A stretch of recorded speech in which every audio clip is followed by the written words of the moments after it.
Orang main ambil photoshoot raya pakai baju raya dia kami. Kau mau dok pigai oh.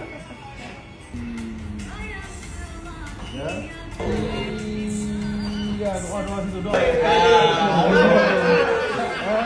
Dua, tiga.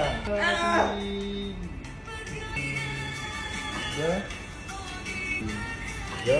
Okey lagi. Gitu.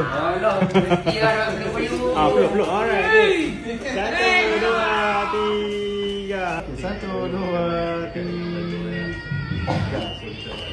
Alright. 1, 2, 3. 1, 2, 3. Okey geng. Kalau siapa-siapa nak main photoshoot, main atas kedai kami. Bukan atas kedai kami. Sebelah kedai kami atas tong kayu. Okey? Dia ada macam-macam. Macam boleh buat. Sofa boleh angkat. Sofa boleh angkat. Laptop boleh. So main atas kedai tong kayu. Berapa harga untuk photoshoot ni? Harga dia 1 lebih. Kita dah ejar dah. Sama macam harga Deno, RM99. Tak dapat dah kat mana? Tak, RM1.5. Sebab kami main, kami bagi RM99 sama macam harga Deno. So hampa kena cepat sampai 27 Ramadan saja. Slot cepat. Lambat lagi, penuh lagi. Macam dok kata kalau penuh gambar raya tak ada. Tu satu kenangan. Nak photoshoot? Mari jumpa kami.